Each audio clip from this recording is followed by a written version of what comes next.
கரப்படத்தோட official ட்ரெய்லருங்கிறது release ஆயிருக்கு. ட்ரெய்லரில் எந்த இடத்துலையுமே இந்த படத்தோட மெயின் கோர் கான்செப்டை உடைக்காமல் கட் பண்ணியிருக்கிறாங்க. ரொம்பவே கிறிஸ்பாக இருந்துச்சு ட்ரெய்லரு. செமையாக இருக்குது பார்க்குறதுக்கே. அதுவும் இல்லாமல் இந்த படத்தோட கான்செப்ட்டுங்கிறது உங்களுக்கு ஆல்ரெடி தெரிஞ்சிருக்கும். கல்ஃப் வார் நடக்கக்குள்ள அது இங்கே தமிழ்நாட்டில் எந்த மாதிரி பாதிப்பை ஏற்படுத்துது, அது ஒரு கிராமத்தில் இருக்கிறவங்கள எந்த மாதிரி பாதிக்குது அப்படிங்கிறது தான் படத்தோட கதையாகவே இருக்க போகுது.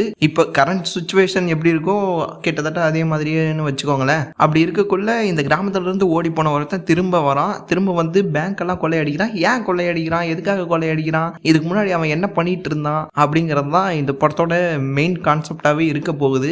அதை இந்த ட்ரெய்லரில் ரொம்பவே சஸ்பென்ஸாக கட் பண்ணியிருந்ததும் ரொம்பவே பிடிச்சிருந்துச்சு. எந்த இடத்துலையுமே அது தெரியவே இல்லை எதுக்காக இவன் இப்படி பண்ணிட்டு இருக்கான் அப்படிங்கிற கியூரியாசிட்டியை ஏற்றி விட்டுட்டு போயிருக்கு இந்த ட்ரெய்லரு. ரொம்பவே நல்லா இருந்துச்சு. பிரேக் டவுன் பண்ணும் எங்கேயாச்சும் டீகோட் பண்ண முடியுமா அப்படின்னு ட்ரை பண்ணவே முடியல. எதுக்காக தனுஷ் வந்துட்டு இந்த பணத்தெல்லாம் கொள்ளை அடிக்கிறாரு, எதுக்காக இவ்வளோ பண தேவை இருக்குது அப்படிங்கிறது சுத்தமாக புரியலை. நீங்கள் ட்ரெய்லரை பார்த்தீங்களா, நீங்கள் ஏதாச்சும் டீகோட் பண்ணீங்களா, உங்களுக்கு எப்படி இருந்துச்சுங்கிறத கமெண்ட்ல சொல்லுங்கள். பாய்.